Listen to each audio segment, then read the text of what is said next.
Good evening, everyone.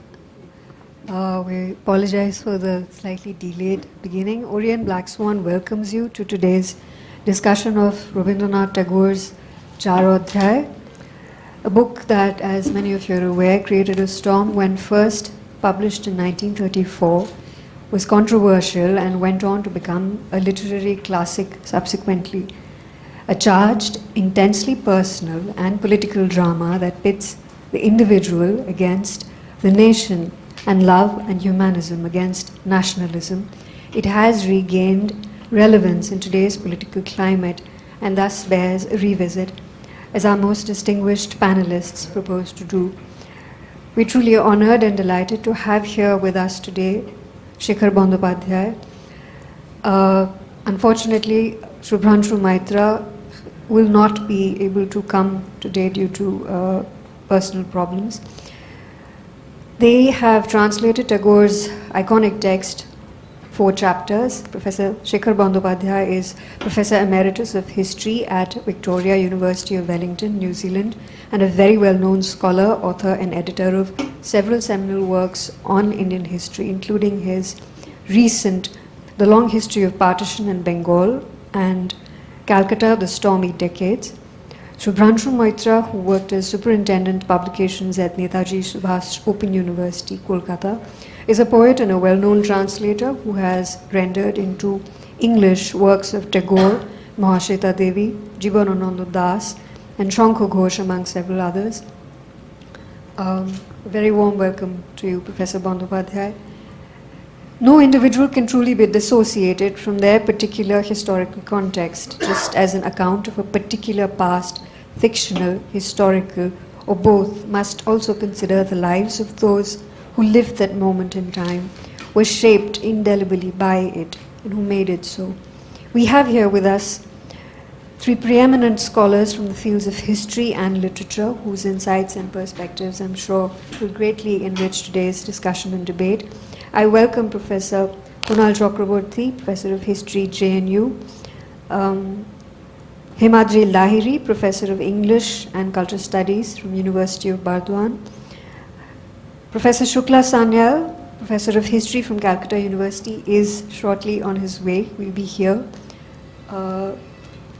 Is that right? Yeah. And Dr. Rituparna Roy, Managing Trustee, Kolkata Partition Museum Trust, who is the moderator for today's discussion. It is indeed a privilege and a pleasure to have all of you here with us today. Thank you so much. And now, without further ado, I hand it over to Dr. Rituparna Roy, who will chair today's discussion. Thank you.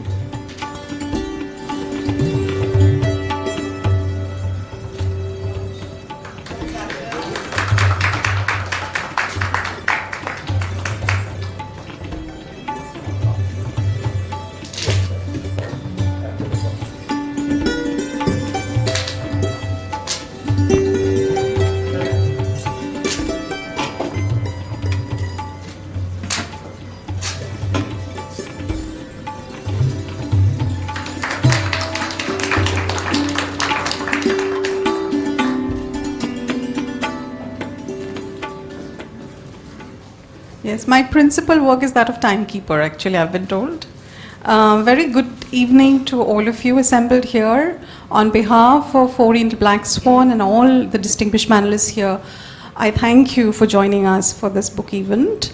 We are very relieved that this event could be rescheduled from last Friday to this Monday, and that it was not cancelled altogether because of Cyclone Tana.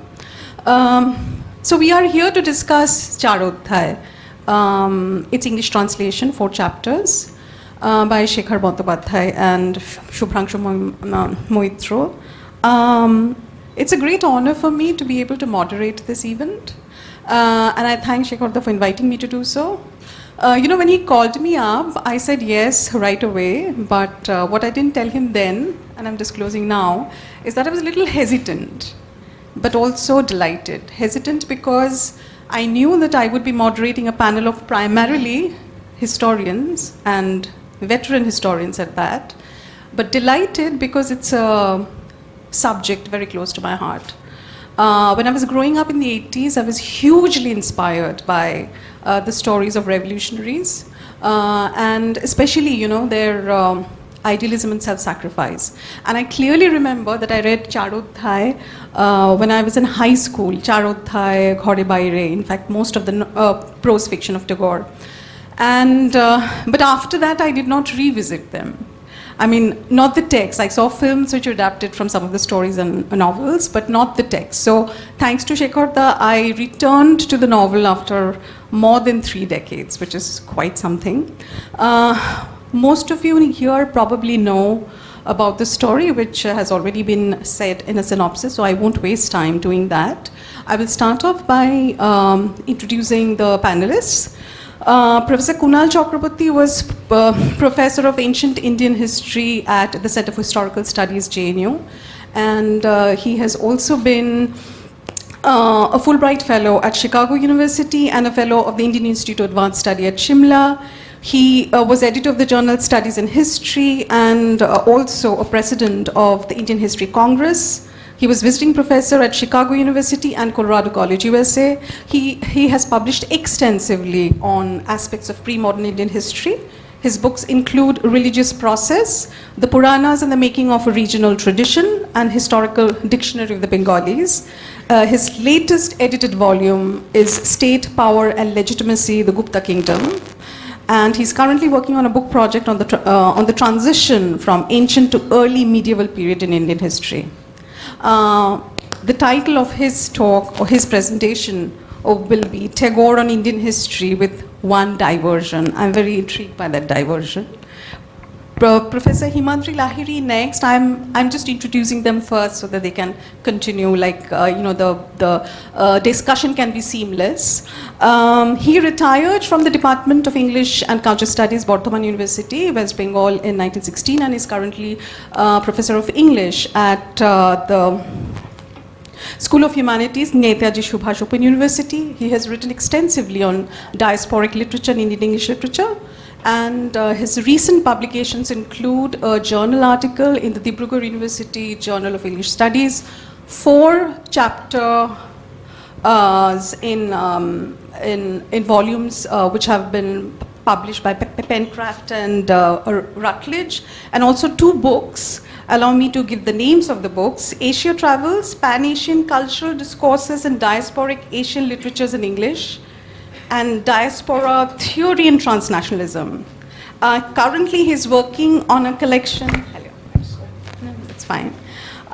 He's working on a collection of translated essays of Rabindranath Tagore. Shukla Shandal, I was just about to mention you and you've come. So you live 100 years.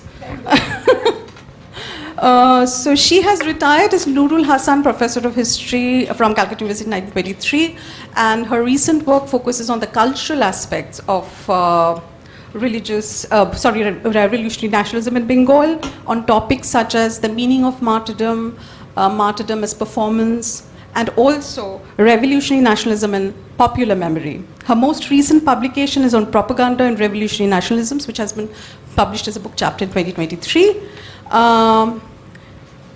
She is going to speak on the mental universe of the revolutionary nationalists in Bengal, and also show how the philosophy of Rabindranath actually provided them with sustenance and strength in their mission. I'm sorry, I missed out saying a little bit about what Professor Lahiri will speak about.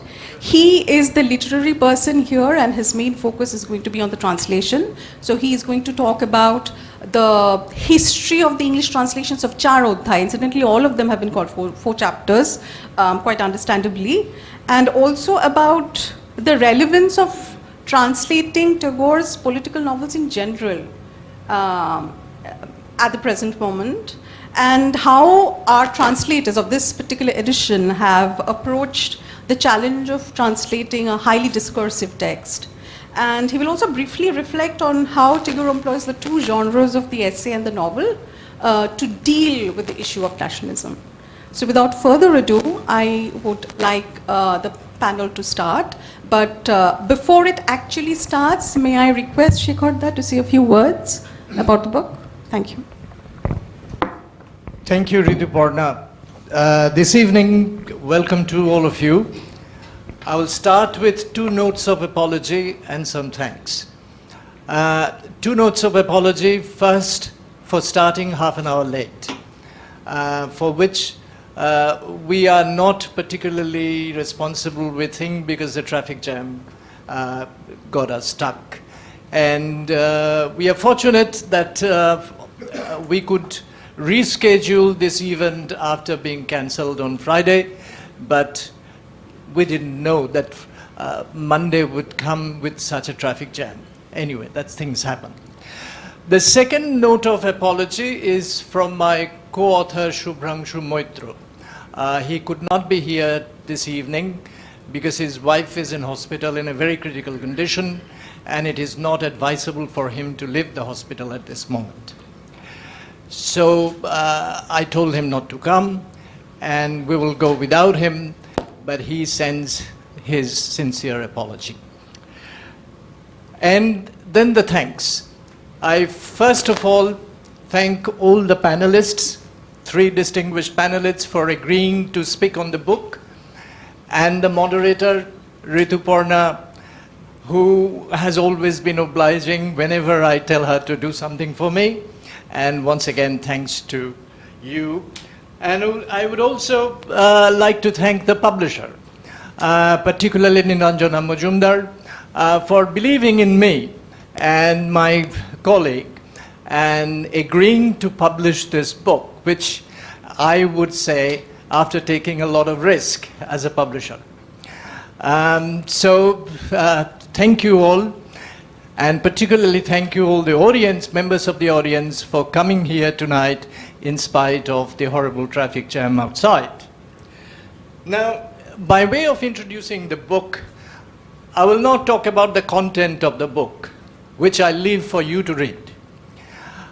I will rather talk about the book, that is how we ventured into it, how the book came about, why we at all decided to go for this, to produce this kind of a book. And both Subhransu and I are political animals, and one afternoon before the COVID struck, we were discussing in a coffee shop in Calcutta, and as all academics do, over cups of coffee, we are trying to solve the problems of the world. And then we thought that one of the major issues that the world politics is now facing is the re-emergence of aggressive, exclusive, nation-state-based nationalism. There are many social science theorists who try to explain it. Some say that it's kind of national response to relentless globalization over the past decades. Others think that it's part of the global capitalist strategy to divide and exploit and rule and appropriate by fomenting identity politics to divert people's attention. Whatever it is, but we thought that it is time that people must be fed some of the existing critiques of nationalism. And one of the major critiques of the European state-based nationalism, as we could think of, was Tagore. But we believe that we do something for the general reader. So this book is not for the specialists, is not for the academics. It is done for general readers. And what we thought that out of the 3 novels by Tagore which deal directly with nationalism, there were many translations of Gora and Ghorebaide. But at that particular point of time, when we were talking, there was no available print book in print, which was a translation of Charudhar. Because Rimli Bhattacharya's book was not in print, and we did not know at that time that Radha Chakraborty is planning another book which Penguin had commissioned. We didn't. The Penguin book came out just recently. So we didn't know that this book was coming out, and we thought that Rimli Bhattacharya's book was out of print, so we thought we could try. And then I decided to write a historical introduction to situate the book within the political history of that period and do it in a way that it is accessible to general readers. And because I firmly believe that professional historians should write more and more for the general readers, we have been writing so far for ourselves, the academic experts. But if we don't write for the general audience, then some kind of a Gresham's law will apply. As Gresham's law says, that bad money drives out good money. And here, bad history will drive out good history.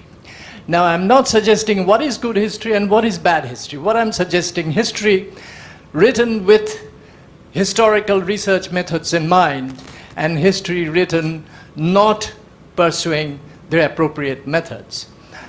So we must write for the general readers. So this book was written with that purpose in mind. And let me remind you, the experts here, and I'm really intimidated by the presence of Professor Uma Dasgupta, the most renowned expert on Tagore, and I'm really feel humiliated that, sorry, I'm getting nervous. And I really feel humbled that she's here to grace the book. Now, while we started doing it, we realized the problems of translating Tagore, particularly Charodhai, which was written in the 1930s, and we had to keep in mind readers who do not know Bengali, readers who are not exposed to Bengali culture, particularly of the 1930s. So at places we had to deviate from literary translation, keeping the spirit in mind, but making it more accessible for the modern readers of the 21st century who may not necessarily be of Indian origin or conversant with the Bengali culture as such. And the translation, I would say, we stumbled, we kind of faced problems, and I would say we had two excellent copy editors, and to them I'm profoundly grateful.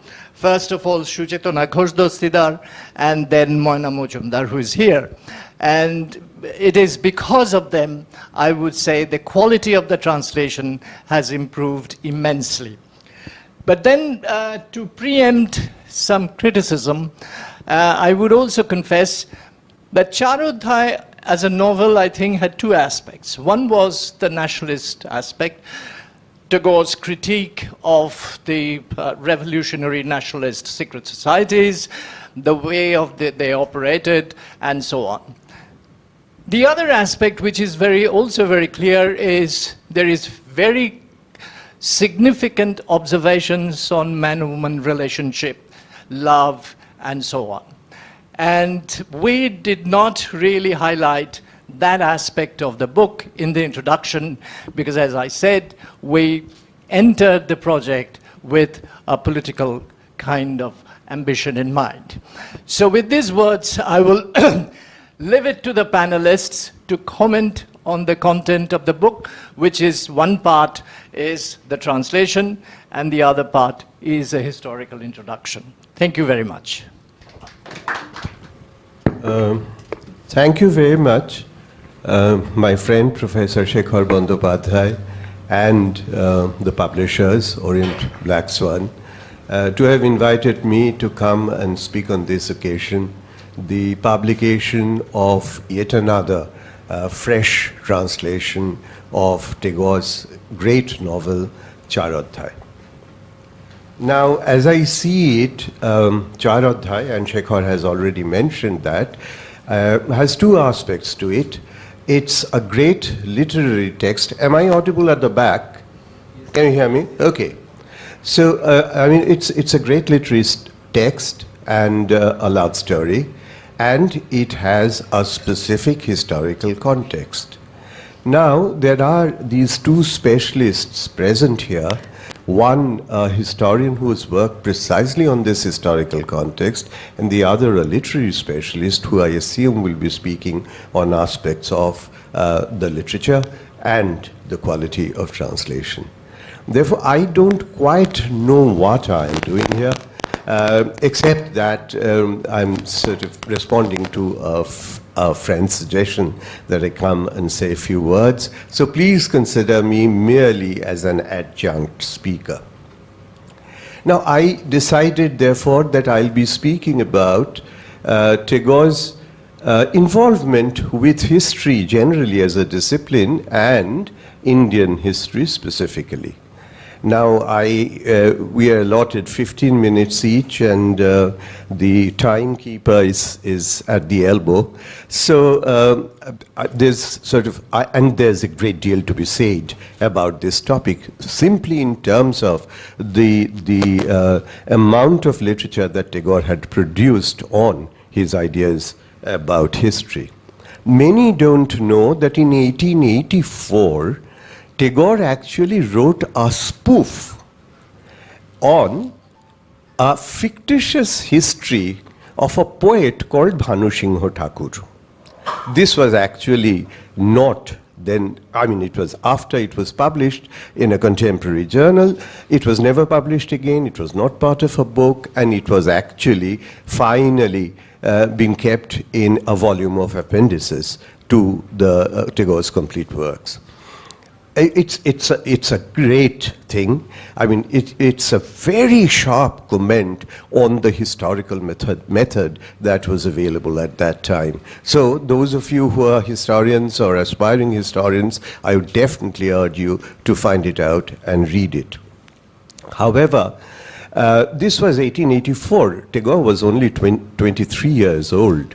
But from the 1890s, that is to say his early 30s, Tagore began to be very seriously engaged with the questions of history. Now, Tagore was a great scholar, not merely of history, but of many cognate disciplines, not to speak of literature, language, and so on, right? And unlike many Bengali scholars, instead of displaying his scholarship, he loved to keep it under the wraps. So people really do not know the extent to which Tagore was conversant, not merely with the secondary literature, what was being produced at that time, but also with original sources. For example, if you look at the poems of Kotha and Kahini, Kotha o Kahini, you will see that Tagore had read very thoroughly, with great care and attention, not merely the Jatakas, but also the Abodhana literature of the Buddhist Pali canon. He read very closely the 3 massive volumes of Todd's Annals and Antiquities of Rajasthan, and he read the history of the Sikhs very carefully. In fact, his involvement with the Sikhs was so much that there is a specific monograph on that by Chanda Chatterjee, as some of you may know. So this was an extensive original sources.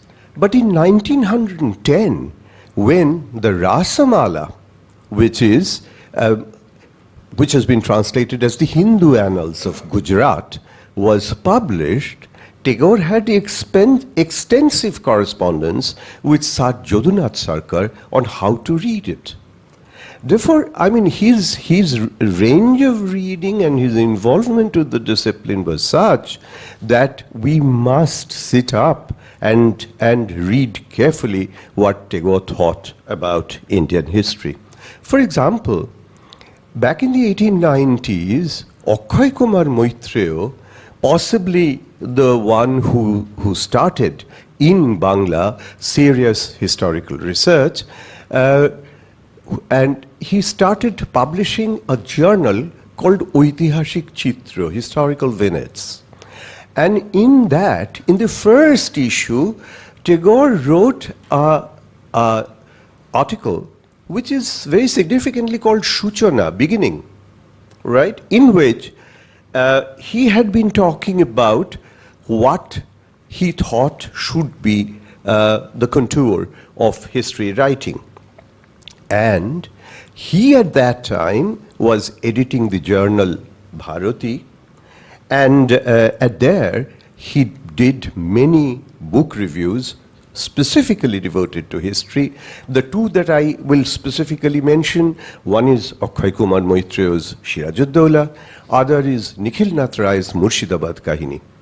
Now, while reviewing Akshay Kumar Datta, he said that, that there is a problem for an Indian historian as well as a British historian while writing about India. A British historian, by and large, lacks empathy. An Indian historian, by and large, are likely to be subjected to bias. And he was arguing for a neutral position, niropekho, a neutral, that is to say, objective kind of history, and let the reader decide. Okay, but then his more mature conception and his more mature reflections on history will come later, but he said so. Similarly, while reviewing Murshidabad Kahini, as an aside, he said that at the moment, our knowledge of the Aryans is so limited, so deficient in content, that we can't really afford to include it among the history textbooks for school children. Remember, 1890s, he was being careful about what should be fed to the school children and the history curriculum. For example, he said that Akhay Kumar Moitrayo had not actually suppressed the blemishes in Siraj's character, which is laudable. But at the same time, he also stuck to his opinion with such impatience and emotion that it has disturbed the peace of truth. Sotyer shanti noshto hoiyache. Right? That's what Tagore wrote. I mean, obviously, I wish I could speak in Bangla so that you could get, I mean, of course, what the essays that I'll refer to, I'm sure, have been read by most of you, if not all. But then, and therefore, you're familiar with the contents. But still, I mean, it's a pleasure to merely turn around the words, on your tongue. Anyway, as I see it, and before me, Professor Shobosachi Bhattacharya had also hinted at this, that there were four periods, as it were, in the development of Tagore's historical consciousness. The first was between 1877 and 1902, when his historical sensibility was largely colored by the nationalist point of view, Indian nationalist point of view. Between 1902 and 1917, very crucial years, that he developed a very original perspective. If time on history, if time permits, I'll be talking about a little more about that. Between 17 and 21, crucial end of First World War, the immediate aftermath of the war years, he developed a critique of Europe's aggressive nationalism. And between 21 and 41, his writings and his comments on various aspects of Indian history were concerned about the divisions of castes and community which he thought threatened India's unique character. Now, in 1902, in a seminal essay called Bharatbarsher Itihash, History of India, Tagore formulated a theory which he called that the Indian society is a civilization in progress.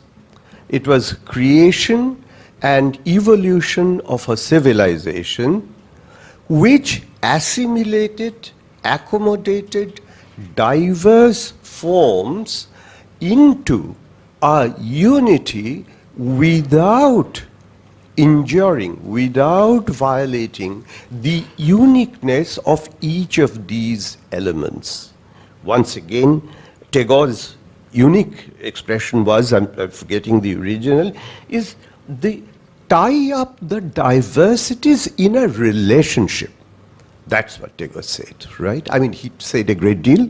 Tagore had the gift of the language par excellence. Therefore, I mean, he could simply go on, and he did go on.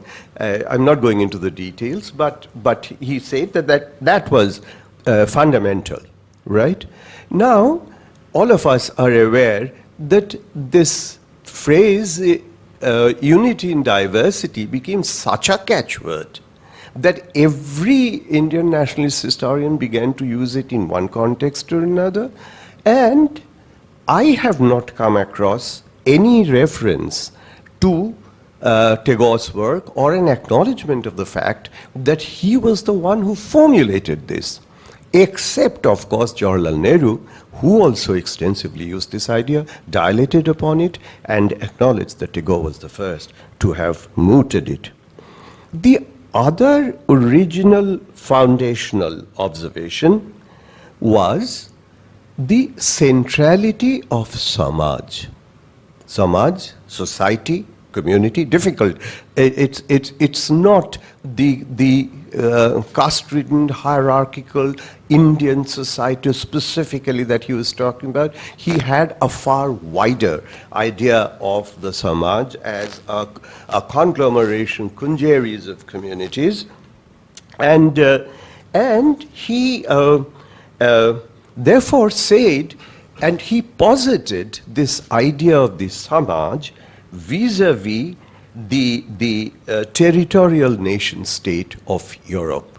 So on the one hand is the centrality of the Samaj in the unfurling of Indian history, and on the other hand the territorial, linguistic nationality of Europe.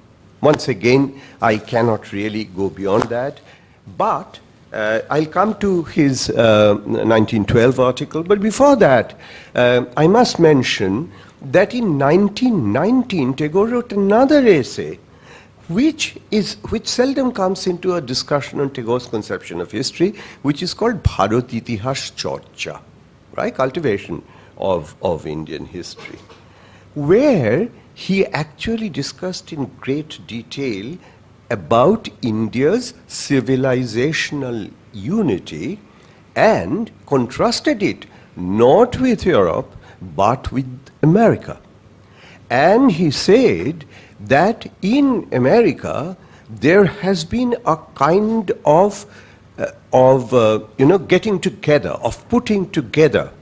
But this putting together wasn't the kind of the diverse elements in a conversation, in a relationship between themselves, but it was a process of homogenization. He said Indian history is one of unification, and the history of the USA is one of homogenization for political interest, right? He cited two examples, the American Indians and the African Americans, 1919, okay? And he contrasted this, right? Mostly people talk about Tagore's conception of Indian civilizational processes with that of the European civilization. But this is a very, very significant comment. And the two terms that he used for, on the one hand, the unificatory impulse and the other, the homogenizing impulse, he said oikko, which is the unification, and ekikaran, which is said homogenization. Okay? So he actually made a contrast between them.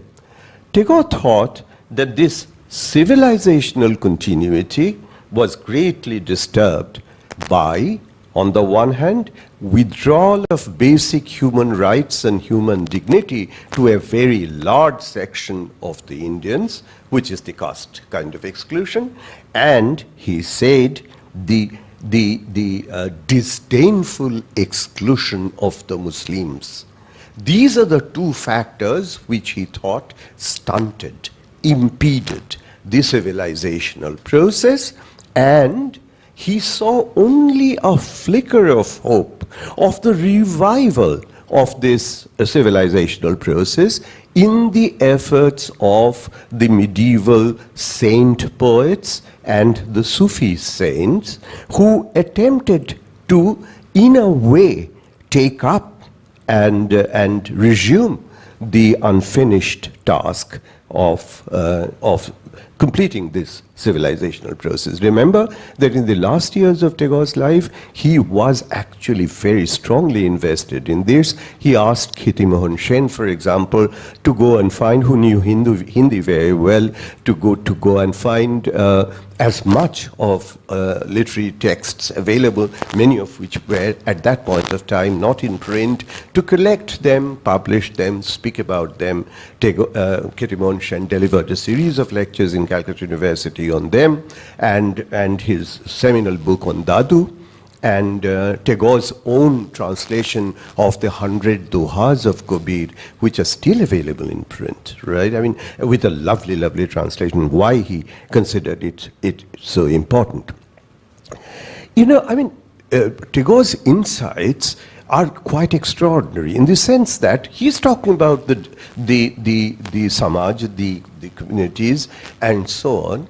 And he says that these social communities at a certain point of time transformed into political communities. When that happened, they became self-conscious and started creating and preserving historical archives. 3 examples that he had given: the Rajputs, the Marathas after Shivaji, and the Sikhs. Right? I mean, this is, once again, this is just in passing that he made this comment, but you know, it makes you think deeply about how historical records as an important fact in the construction of history, right, is created, right? He says that the Samaj doesn't have the same kind of impulse to produce records as a political community would be required to do. And this arrives from a self-consciousness arising out of their having been organized along political lines. Okay. Now where does Indian history lie?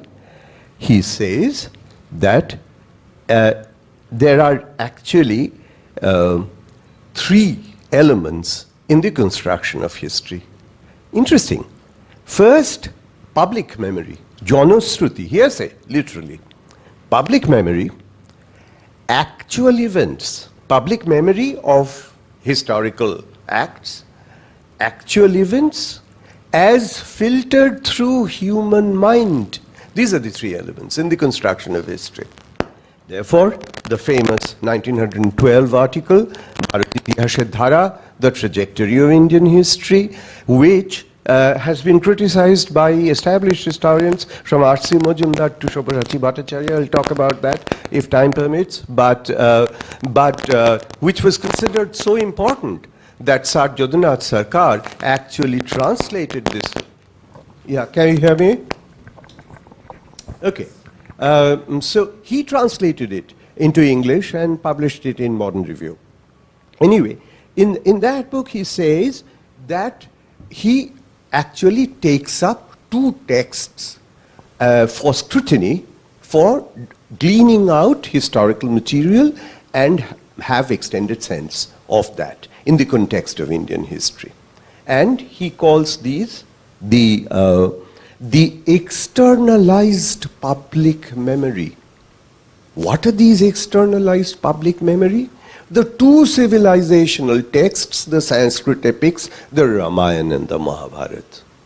And then he places them in historical context, very detailed, needn't go into that, cannot, right, there's no time, and I'm sure many of you must have read it, but then many of his insights, right, some may appear with the advantage of hindsight, may appear that it's so well known now, but many weren't at that time. For example, Ram's exile, right, and his movement from the north to the central and then to the Deccan, he read as the extension of agriculture into arid areas and bringing these isolated communities into a structure of relationships. Remember that when he was talking about Samaj, when Tagore was talking about Samaj, he was not talking about Henry Maine's right? Isolated village, rural societies. He was not talking of Marxist self-sufficient village society.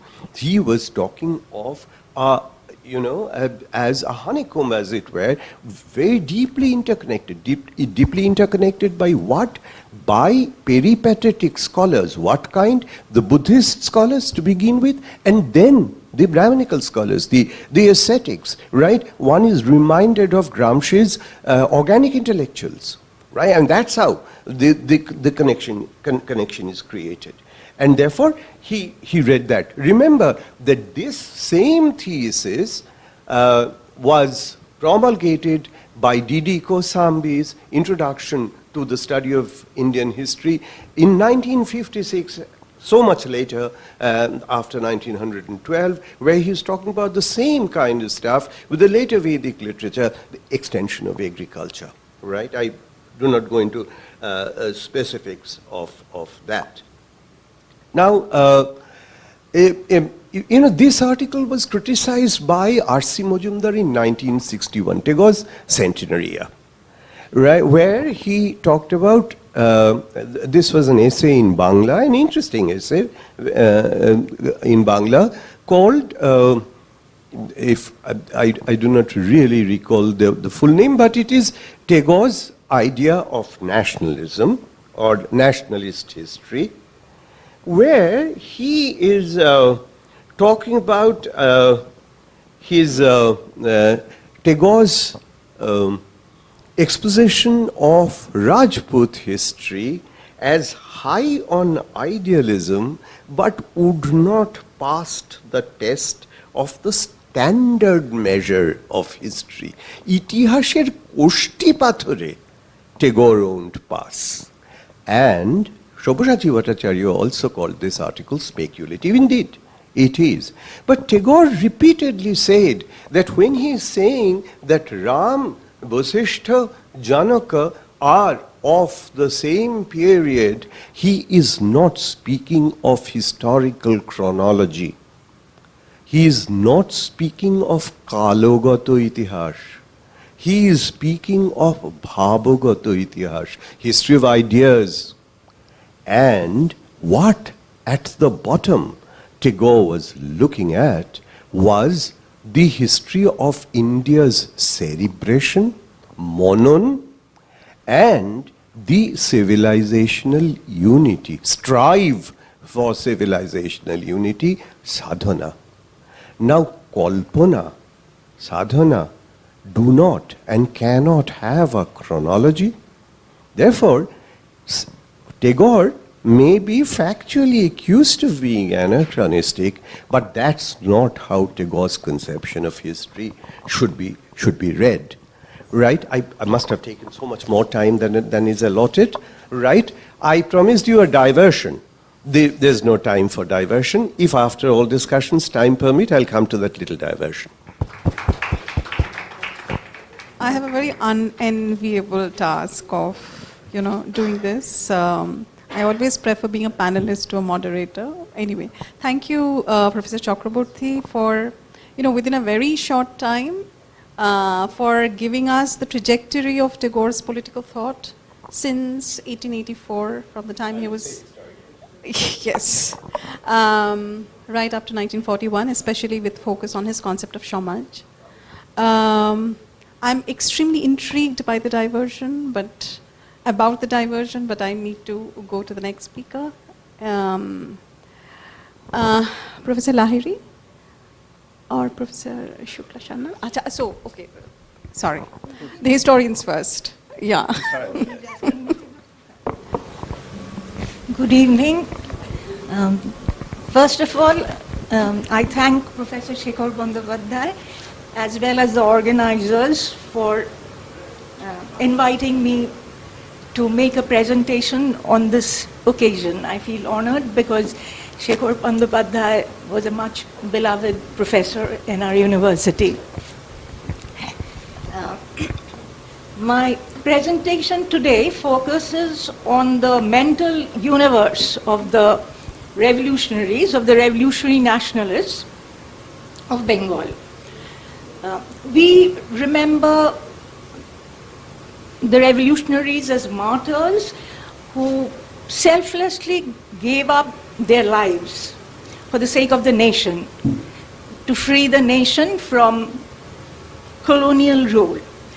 Now, in my presentation today, I would like to delineate the impulses and the motivations that provided them with inspiration in their revolutionary endeavors.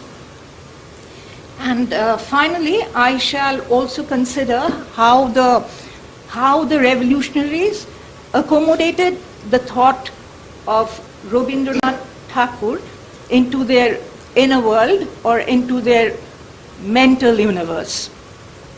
Because time is short, I shall restrict myself to broad outlines, to presenting some broad outlines. Revolutionary nationalism in Bengal developed as an alternative to mainstream Congress nationalism in the early 20th century. From the very outset, revolutionary nationalism proclaimed political independence as its goal, and its votaries made it clear that since the Congress policy of prayers and petitions to the colonial government had not yielded results, they would not hesitate to use violence if necessary. They would not hesitate to use violence to achieve their goals. Their immediate targets were the colonial rulers and the supporters, though they mention in their writings that their final goal was an armed revolution that would cleanse the nation of colonial rule. Actually, it is this question of violence that lies at the heart of the revolutionary movement, and most of the debates that have been sparked by revolutionary nationalism, both amongst contemporaries and amongst scholars, has to do with this use of violence. Now, the colonial administration obviously had reason to fear and despise the revolutionary nationalists, whom they regarded revolutionary nationalism as a perversion, the use of violence as a perversion, and they denounced the revolutionaries as anarchists and terrorists. Now, the revolutionary nationalists were not unduly concerned by this colonial condemnation, by this condemnation of the colonial state, because as they pointed out, that it was a colonial state that had reduced millions of Indians to slavery. It was the colonial state that had proclaimed that they had a right to liberty while denying liberty to the Indians. And finally, it was the colonial state that had killed millions of Indians in plagues and famines. So they were perpetrators of a worst form of violence, and they were actually the true anarchists or terrorists. But the revolutionary nationalists, most of whom were impressionable young men and women, were much more pained by the reaction of sections of the Indians who they felt did not understand their motivations and who dismissed their aims and condemned the violence. Now, the ideology of revolutionary nationalism was deeply embedded in emotionalism, and that colored the way they viewed the world. Like so many other nationalists of the Swadeshi age, they viewed the nation as a mother who had to be protected from the colonial state, or from all those who wished to humiliate her. For when the mother was being humiliated and defiled, it was the duty of her children, and in most cases the sons, to protect her. So the duty of protecting the mother made violence necessary heroic. In fact, it made violence desirable. The ideology and rhetoric of a patriotic battle being fought by mothers and sons against an evil outsider was repeatedly evoked in the songs, in the propaganda literature of the period. And this same theme also recurs in the memoirs that were written by many of the revolutionary nationalists in later times when India became independent. The symbolic language of nationhood mandated that male patriots bound together by a common origin in the motherland swear by the fraternal contract in their quest to restore national sovereignty. This code of chivalric masculinity was dominant in the early days of revolutionary nationalism, but when women began to join the movement in large numbers, this code of masculinity, of chivalric or heroic masculinity, was actually replaced by a code of mutual protection.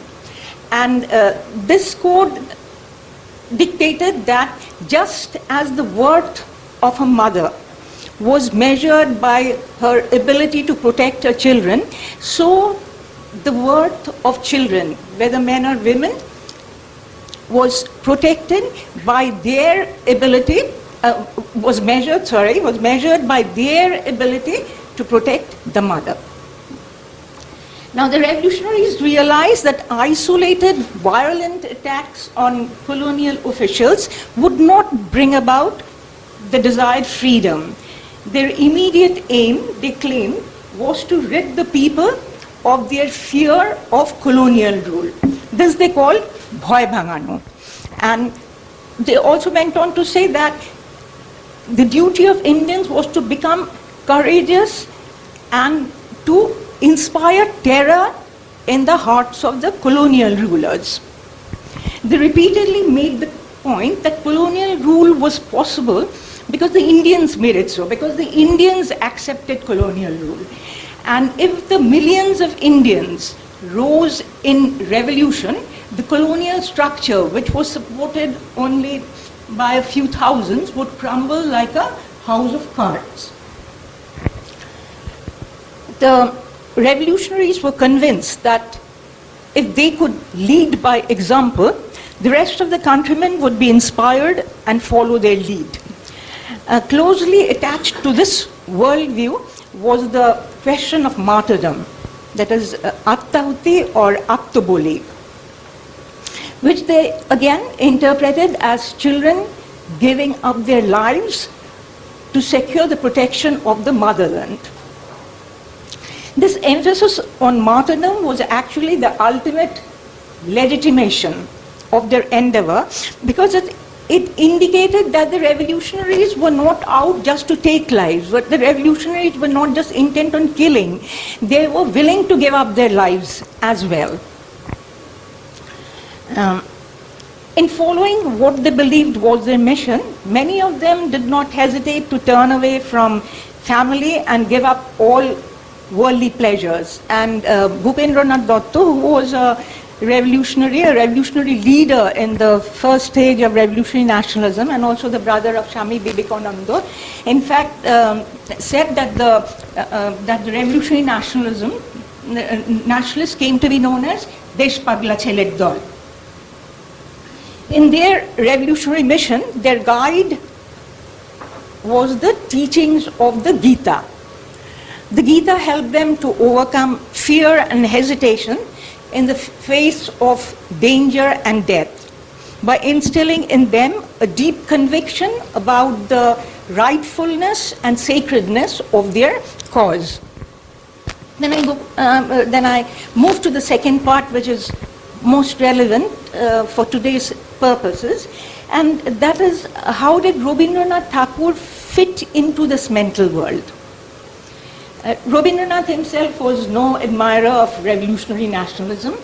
As Sekhar pointed out, he was a deep believer in universalist humanism and the ideology of an aggressive nationalism as well as the use of violence repelled him. But we find that many of the revolutionaries were ardent admirers of Rabindranath and of his songs and poetry, and which they claimed provided them with the sustenance and succor that they needed on their arduous mission. Many among the revolutionaries were highly educated, sensitive, and idealistic young women and men who adapted the thought of Rabindranath to suit their own ideology, hopes, and aspirations. And I think they emerged the stronger for having done so. Beena Das, Kamala Das Gupta, Shanti Das, all of whom were revolutionary women, suffered through long years in jail, and they have written in their memoirs how they whiled away long hours in jail by singing the songs of Rabindranath. And they claim that these songs, the words of these songs, helped to lift their spirit in moments of deepest despair. Shanti Das was a 14-year-old when she shot and killed the district magistrate of Kumilla in 1931. And she was then sentenced to life imprisonment. In her memoirs, she sums up her preference for revolutionary nationalism over Gandhian non-violence through Tagore's words. In her words, she quotes Tagore, ক্ষমা যেতা ক্ষীণ দুর্বলতা হে রুদ্র, নিষ্ঠুর যেন হতে পারি তথা তোমার আদেশে, যেন রসনায় মম সত্য বাক্য ঝলি ওঠে খড়খড়গ সম তোমার ইঙ্গিতে, যেন রাখি তব মান তোমার বিচার আসনে লয়ে নিরস্থান, অন্যায় যে করে আর অন্যায় যে সহে তব ঘৃণা তারে যেন তৃণসম দহে. Now, so we find here again she was adapting Tagore to suit her own needs, because Rabindranath Tagore was obviously referring to the power of words, but Shanti Das preferred to think of the power of the sword. But both of them nevertheless shared the belief that any kind of wrongdoing or evil should be protested against. Shanti Das, in her memoir, Ognibonni, also sums up her life's mission in these words. প্রভাত সূর্য এসেছ রুদ্র সাজে, দুঃখের পথে তোমার সূর্য বাজে, অরুণ বহ্নি জ্বালাও চিত্ত মাঝে, মৃত্যুর হোক লয় তোমারই হোক জয়. Now, I have also come across a fascinating passage in the memoirs of Bhubendra Kishore Rakshit Roy. The title of his memoirs was Bharatbarshe Sashastra Sangram. And here he says that in these memoirs he mentions an incident about Dinesh Gupta. Dinesh Gupta later became famous when he attacked Writers' Building together with his compatriots Binoy Bose and Badul Gupta. And Dinesh, when he came to meet Bhubendra Kishore Rakshit Roy in the newspaper, at the office of the newspaper Benu, of which Rakshit Roy was the editor, he was then a young teen. And he enthusiastically entered into a conversation with Rakshit Roy. And Rakshit Roy brought up the question of the Gita, which they believed was the main inspiration of the revolutionaries. But Dinesh mentioned that it was Rabindranath's Gitanjali that had simplified and humanized the message of the Gita and provided him with the steadfastness and diligence so necessary for his work. According to Rakshit Roy, Dinesh told him, Rabindranathের কবিতার মধ্যেই আমি গীতার বাণী আমার মাতৃকণ্ঠে খুঁজে পাই, আরও পাই এই পৃথিবী ও তার অগণিত মানুষকে, পাই আলো বাতাস জীবজন্তু ও সবুজ গাছগুলোকে। Here it appears that Dinesh Gupta, in his own way, also shared Rabindranath's universalist humanism. Then Dinesh Gupta went on to recite from memory several of Rabindranath's poems that demonstrated both his love for Rabindranath and also his dedication as a revolutionary. There are numerous quotes from Rabindranath in the letters that he wrote to his family from prison, as a condemned prisoner from his cell. And this is again a feature that is found amongst many of the revolutionaries, in that they wrote to their family using the words of Rabindranath, quoting profusely from Rabindranath in their last letters.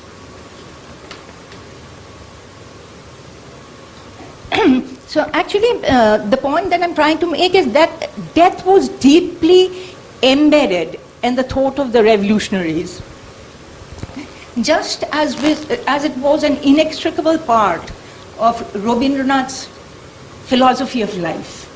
Death and life always go together in Rabindranath. So, and the revolutionaries actually therefore could identify with Rabindranath on this point. Rohit Roy himself quotes Rabindranath to sum up the mentality of the revolutionaries. Tore nahi kori bhoy, e সংসারে প্রতিদিন তোরে করিয়াছি জয়, তোর চেয়ে আমি সত্য, এ বিশ্বাসে প্রাণ দিব দেখ, শান্তি সত্য, শিব সত্য, সত্য সেই চিরন্তন এক. Moving to Charodhyay, in its very first page there is a passage where Rabindranath says of Ella, the heroine of the play, একটা কথা সে বাল্যকাল থেকে বুঝেছে যে দুর্বলতা অত্যাচারের প্রধান বাহন। ওদের পরিবারে যে সকল আশ্রিত অন্নজীবী ছিল, যারা পরের অনুগ্রহ নিগ্রহের সংকীর্ণ বেড়া দেওয়া ক্ষেত্রের মধ্যে নিঃসহায়ভাবে আবদ্ধ, তারাই ওর মায়ের অন্ধ প্রভুত্ব চর্চাকে বাধাবিহীন করে তুলেছে।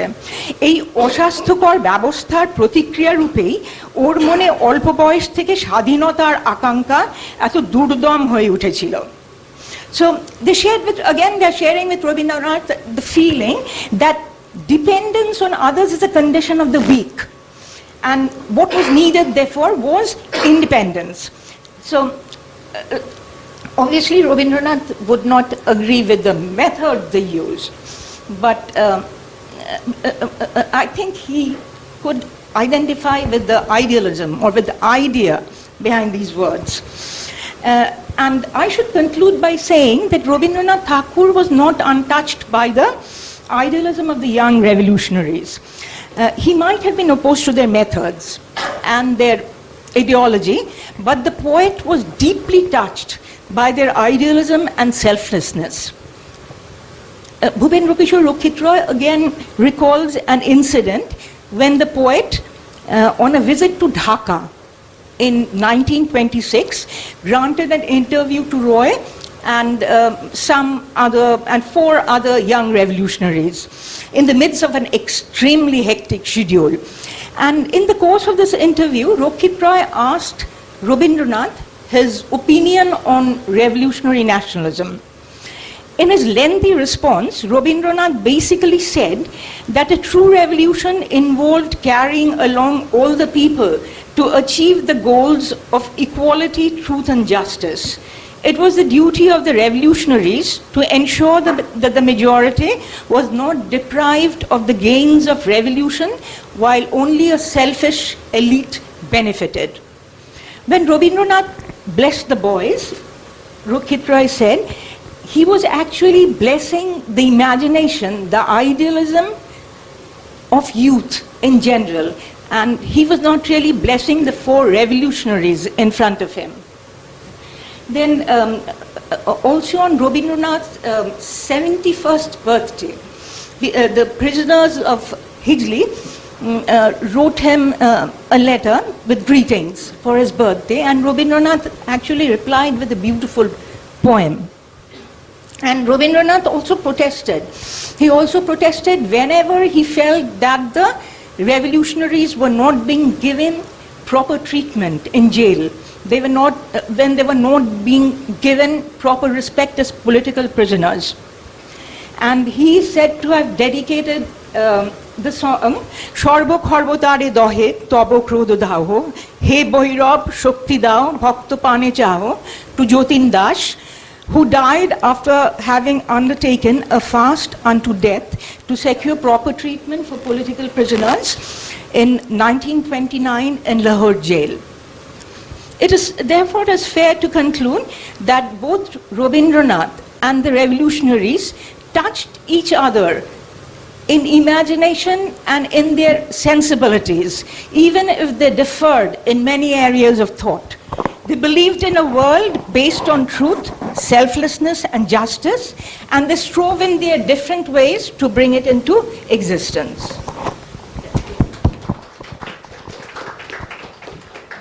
Thank you, Shukladi. You finished just as I was about to remind you. Thank you for your very emotional presentation, if I may say so. And I think that's quite apposite given what you were talking about, the mental universe, yes. I just wanted to say, because you're talking about jail and what, the revolutionaries were writing to their family members, we now have Alipur Jail Museum. A lot of revolutionaries were incarcerated there. And just last year, not the museum itself, but last year there was a exhibition, Freedom and Awakening, by KCC. It went on for almost a year, I think 9 months they had kept that exhibition. And it was a group exhibition, and one of the 8 artists, Chhatrapati Datta, who actually teaches art at Government College of Art, I think he's the principal, his part of his contribution to the exhibition was about these young revolutionaries. So there was I think about 10 or 12 portraits, and he imagined letters that they might have written given their particular histories, their particular personal histories and the way they died, and but the specific influences in their lives, and those they were close to, they were imaginative letters to their family members. And here also there is a lot of idealism, and there is also udbuddho kora onnodero, younger members of the family, and young male revolutionaries actually inspiring women also to join. So I was just thinking of that also. Yeah. And I don't know at all about which songs they sang or shared, but I just feel that one of the songs probably would be very, they might have thought, in terms of the spirit of the song, it really, I feel it suits them, which is one of my favorites. Bipode more rokha karo ina hoy mor prarthona, bipode ami na jara kori bhoy. Was this one of the songs that they, I just feel that it is so true to their spirit, All of the songs that Rabindranath had written during the early years of Swadeshi, Swadeshi. when he identified the nation with the motherland, was very popular with the revolutionaries. Right. For instance, Aaj Bangladeshe Hridayote,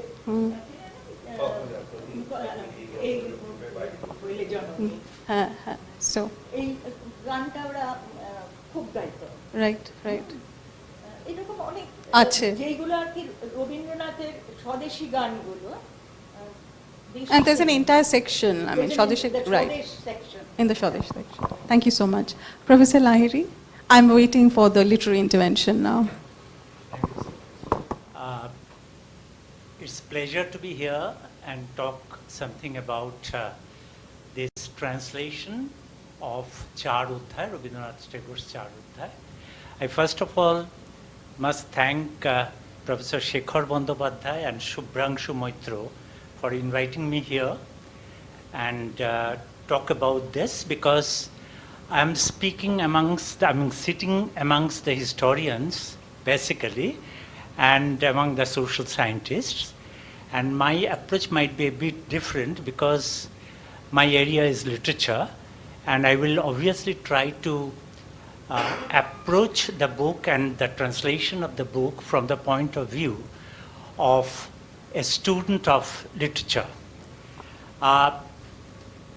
I'm privileged also in the sense that Two historians, very well-known historians, have spoken before me, who contextualized the situation, the background against which the book was written. We can place it, posit the book in such a kind of situation, and it has become easier for me to speak about the book and the translation. It's also very interesting for me to find that Shukladi has spoken from the point of view of the mental world of the revolutionaries, which gives me some chance to talk about the mental world and the world of the affective world of the characters, the representational world of Tagore, things like that. My business is representation, literary representation, and it's very interesting that the book that we are talking about, we find here some kind of intersection between aesthetics and politics. And our talks are revolving around that. It is also interesting that as a literary artist, Rabindranath must have thought about the literary historiography, because building up, rebuilding the situation, rebuilding the time, rebuilding the character must involve some kind of idea, some kind of ideological orientation that might have given shape to the narrative. So the narrative we are talking about is very, very important from that point of view. But I feel that two other narratives, and Gora, as you know, and Ghore Baire, Gora, and Char Udhai, they are often referred to as trilogy, because they talk about the similar kind of things. They are called political novels.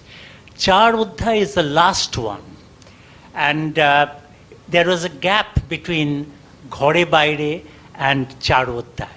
Decades of gap, almost two decades intervening. And we also must keep in mind that Rabindranath Tagore's ideology was not static. His attitude to the revolution, the aggressive kind of revolution, the hyper-nationalism that he was dealing with, they all underwent changes. So from that point of view, it was a kind of dynamic kind of a process.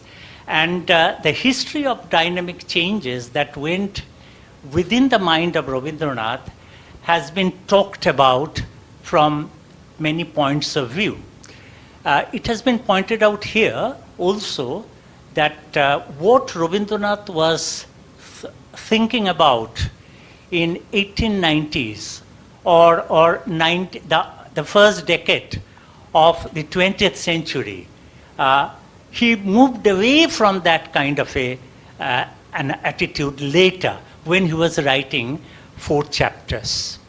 In fact, Ghore Baire and Gora and 4 chapters, all these novels represent a kind of a shift in his attitude, and he was not only responding to Bankim Chandra Chattopadhyay's Anandamath, the kind of ideology present there, but he was also responding to his earlier self, the earlier self that supported the Swadeshi movement, the sometimes very violent, the Swadeshi movement during the 1905 partition of Bengal.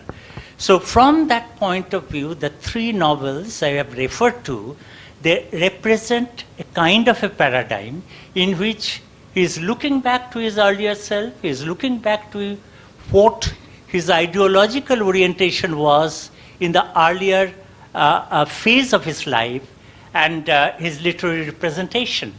So from that point of view, I think this book is very interesting.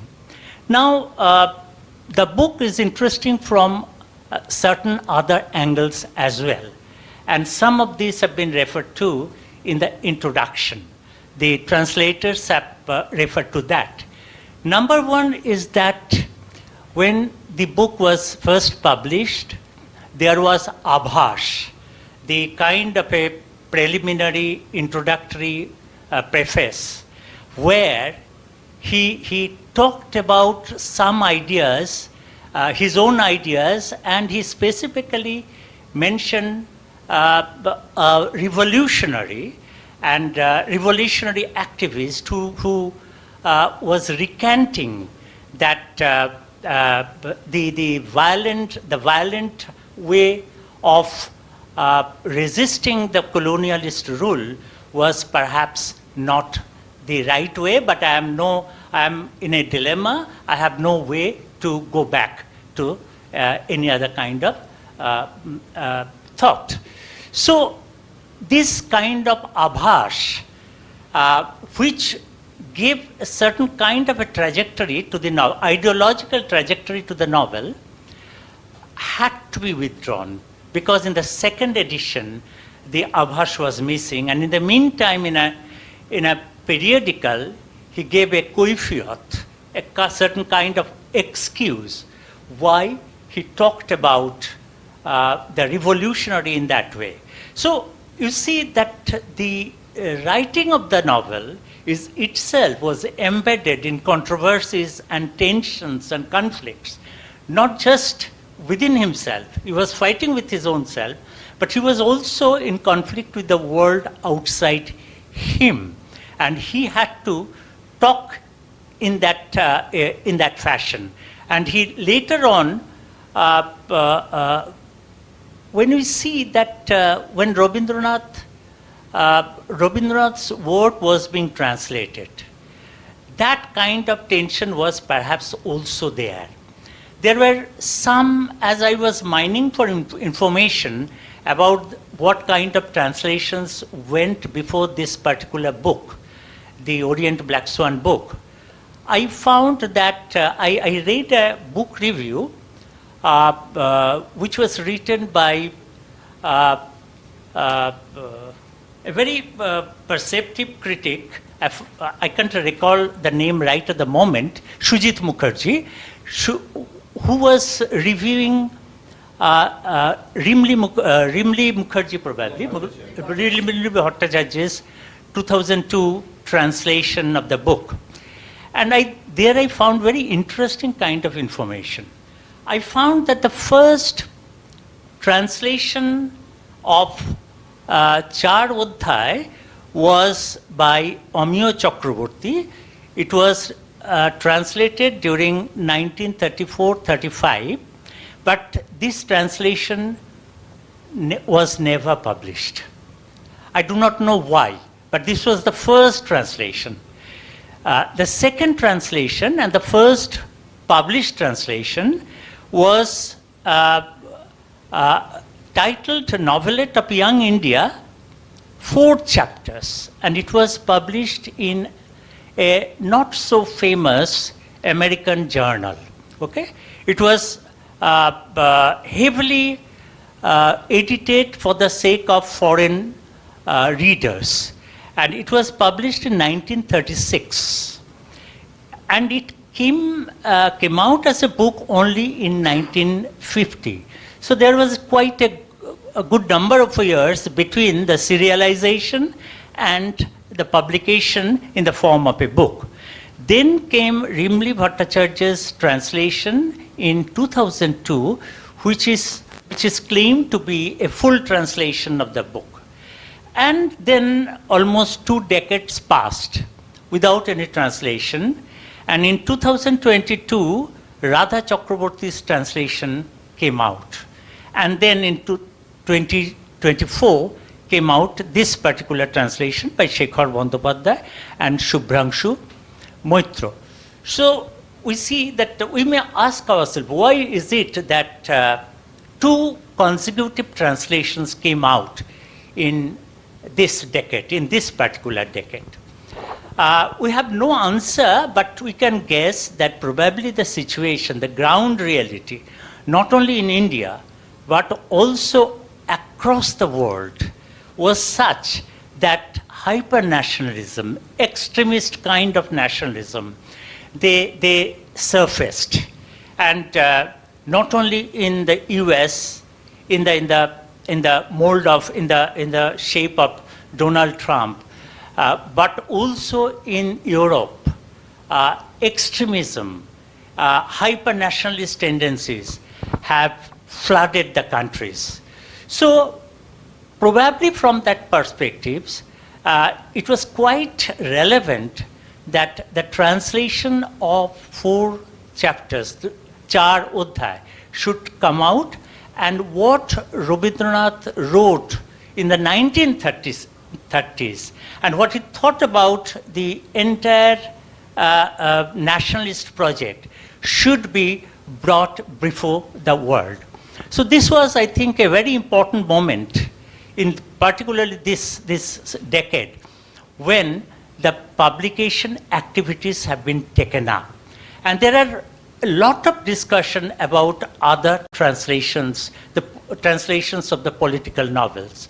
Ghore Baire is in the academic syllabus almost in all countries, not only in the Department of English, but in many other departments. Gora is also in the academic syllabus. So I have not found many discussions of 4 chapters, comparatively speaking. But it is good that we have right now come across this translation along with Radha Chakraborty's translation, both of which are excellent translations, I would say, because the reading process is facile, the reading process is smooth, and it is very relevant for the modern readers. Now, in this respect, I would like to comment on some problems, because the translators here have referred to the fact that translating Rabindranath Tagore is a mammoth task. It's a huge challenge. Almost all the translators have referred to this challenge. Now, we must think about what the challenges are. Although there are not much about the challenges of translation in this particular, in the introduction of the book, but we might try to understand what the challenges might be. The first problem that I feel is that I am myself translating, in the process of translating some political essays of Rabindranath Tagore, and that is why I am also facing the kinds of translation that the kinds of problems that the other translators are facing. The first problem that I face is that as a kind of affective medium, novel is an affective medium, is a kind of a representation where we deal with the mental world of the characters, where there are emotional turmoil. And the language, therefore, they are used in certain fashion which are soaked in emotionalism. So that is one reason where the translators are facing problem, and the problem is complicated, further complicated by the fact that it was written in the early 20th century, when the Bengali prose style was yet to evolve. It was yet to come to the kind of Bengali writing that we are reading today in the form of novels or in any other prose writings for that matter.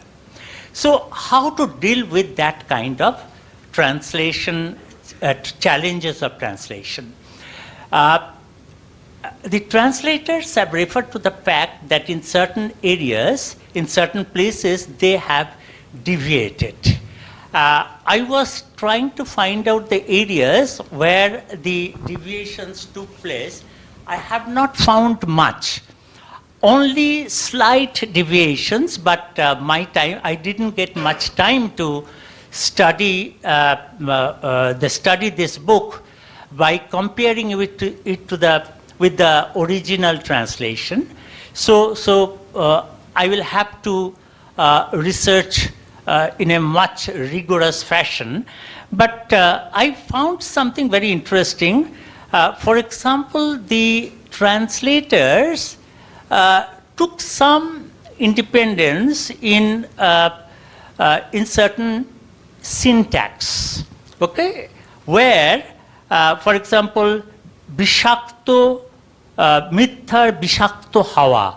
There was a sentence in the original English where the translators have used in this toxic atmosphere of falsehood and lies. In the original, there were not two similar kinds of words, falsehood and lies.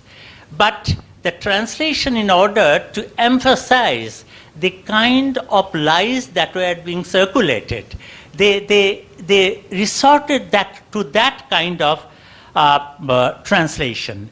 Moreover, Gumre Utche, it was translated as, this keeps churning and surging inside me. Something like that, where there are slight deviations, but not much. This freedom is quite naturally, and it gives a smooth edge to the translation, and the readers, in fact, enjoy the translation process.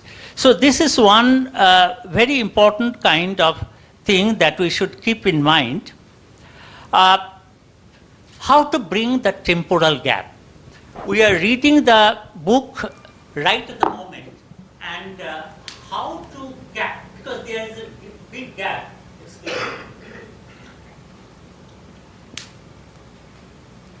The next challenge is to cover up this gap, because things that were taking place was in the early years of 20th century, early decades of the 20th century. In the translation, it is very, very difficult to capture that kind of a gap. And therefore, what happens is that as modern readers, we are approaching the text that was soaked in early 19th century idiom, early 19th century social conditions, and the syntax which was full of discursive details, philosophical ruminations. So there were winding sentences, and sometimes those winding sentences have to be cut short, but so that the process of the reading is not harmed. So there are that kind of translation process which went, I think, went into the process. I'm not going into details, because I need to do some more research. But interestingly, you see that in the Indian writing in English, there were certain nationalist texts written during the period, in the 1930s, for example. Raja Rao's Kanthapura is one. And Raja Rao's Kanthapura is very much an experimental text. In which the words, in which that syntax, everything has been experimented. And you see where the Indianization was one big strategy in order to convey the situation, the time, the years of the revolution, and the mental world of the people, how they thought. That kind of a situation is missing in this particular book, Char Odhyay, in the original, because probably the actions were taking place in metropolitan centers, in metropolitan Kolkata, whereas Kanthapura is set in a very rustic village. Therefore, the Gandhian movement was going on during that period. So these are some of the problems which Rabindranath Tagore must have thought, but it is more rather an intense problem for the translators, and we think that we should invest much more research, much more thought about these aspects. I would, coming to the translation of Char Odhyay and other political novels of Rabindranath Tagore, I would like to refer to Dipesh Chakraborty's Provincializing Europe, the 6th chapter of the book. Very interestingly makes some very interesting comments. referring to Rabindranath Tagore's representation of the Swadeshi movement, especially in the first decade of the 20th century, what he says that Rabindranath was very much interested in two kinds of attitude, two kinds of perspectives. One was that he was approaching certain texts, some literary representations. He was approaching these texts from generic point of view, that Rabindranath had adoring eyes.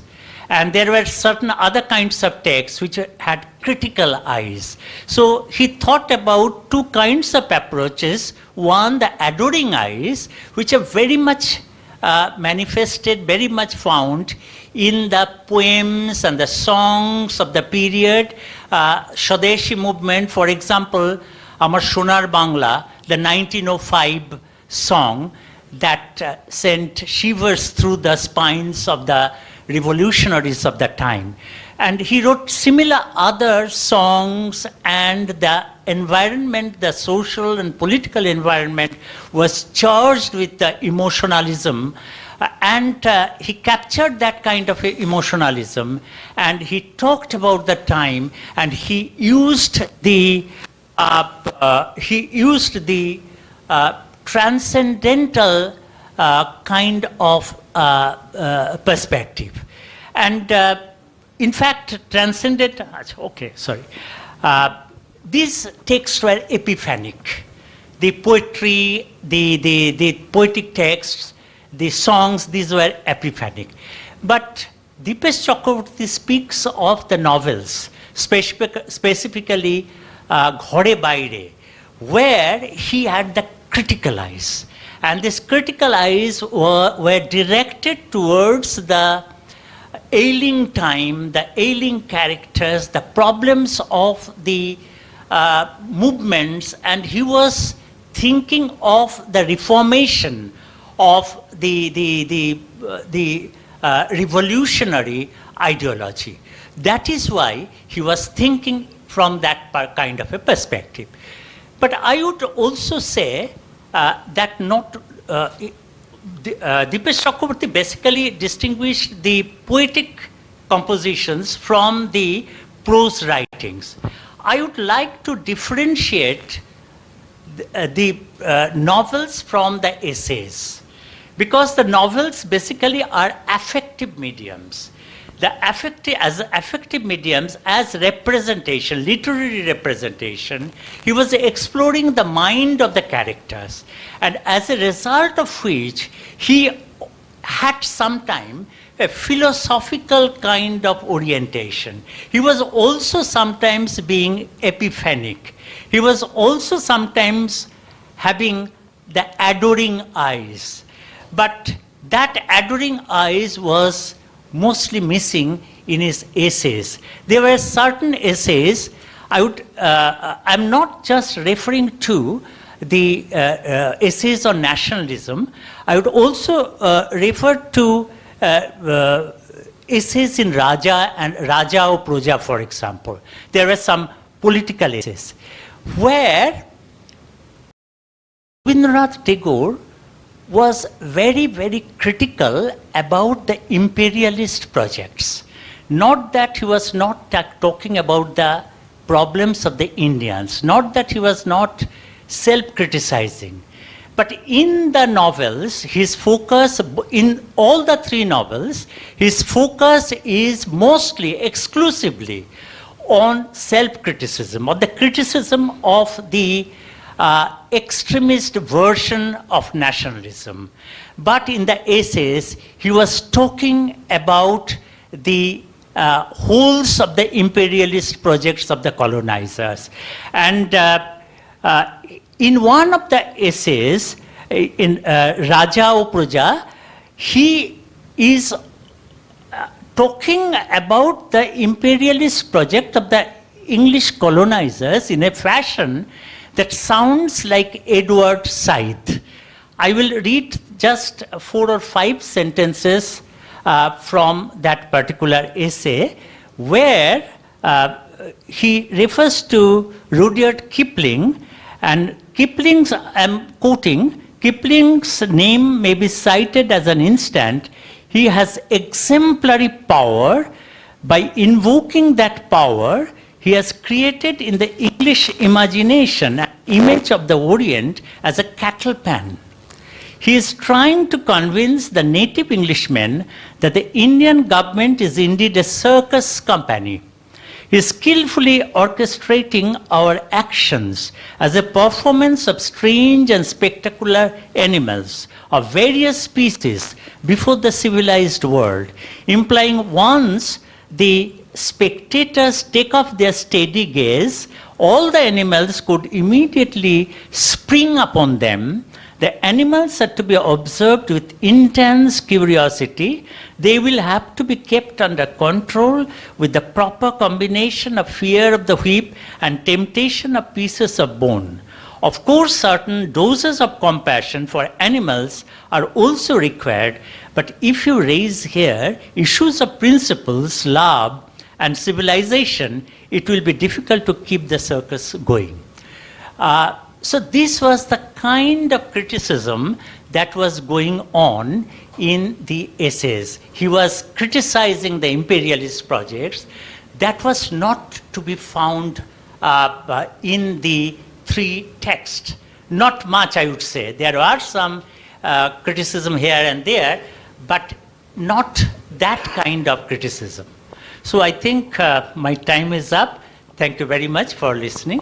Thanks. Thank you, Professor Lahiri, for elucidating in detail the challenges of translation. I think some of the points that you raised are true of any kind of translation. I mean, any kind of translation of fiction, maybe not just specifically Tagore. Shekharda, would you like to respond to? Can I be allowed just one comment? You spoke of Kanthapura while talking of the Gandhian movement. I just wanted to say, while reading Charodhai, and this is what happens when you read it after 3 decades, is that actually the parallel that I found, it's a very unusual parallel, between Charodhai is actually with R.K. Narayan's Waiting for the Mahatma. I'll tell you why. It was published in 1955. Now, Kanthapura is, the Mahatma is a mythic figure there. Whereas Waiting for the Mahatma is an ironic take on the Quit India movement of 1942. And just as here, Atin is drawn to the revolutionary movement because of his love for Ella, he is not drawn to it out of political conviction himself. He comes via Ella, and then he has his own problems, and this is a tragic story. Similarly, there, Shriram, the male protagonist, is drawn to the Gandhian movement, to Quit India movement. He joins the movement because of his love for this girl called Bharati. And Bharati is the true satyagrahi. She's committed to the cause, she's no time for romance, but Shriram earns her love through a series of encounters and even time in jail, and theirs is a happy ending, and this is not. But I think these are two very different kinds of writers questioning the impact of popular political movements. You see that you were right, absolutely right. I didn't... No, this is just an addition. I didn't want to just draw a parallelism. Right, that not just Narayan, there were many other novels also. True. But interestingly, you see, this is a contrast. Right. This is a contrast, and it was written in the 1930s. True. The same decade. And also, there is the question of the time. Absolutely. Okay, the loss gap between the time. So that is why I was referring to that. Is there any question from the audience? We can't. I'll just make a brief comment that I learned a lot from the three panelists this evening, and I wish that we could continue forever. If you have Kunal Chakraborty speaking on Tagore, and Shukla Sharnal speaking on revolutionary nationalism, and Professor Lahiri speaking on the challenges of translation, we can keep on going for the whole night. But unfortunately, we have to bring it to an end because We were supposed to close it at 8 because some of the panelists have other important engagements to rush to. So I will now hand over to the Orient Black Swan for the final vote of thanks. Thank you, Professor Bandyopadhyay. I think everyone's going to agree with me that that was a very engaging and very exciting discussion. And thank you so much, Dr. Roy, Professor Chakraborty, Professor Shannal, and Professor Lahiri, for giving us a fascinating evening and giving us much to think about. A very big thank you to everyone in the audience for joining us. And we are very, very grateful for your presence today. Thank you especially to Professor Sekhar Bandyopadhyay and Mr. Subhransu Maitra for allowing Orient Black Swan the privilege of publishing this translation. Thank you also to my colleagues who helped to organize this event. With this, we will close today's discussion, and I wish you all a safe journey home and a pleasant evening ahead. Thank you.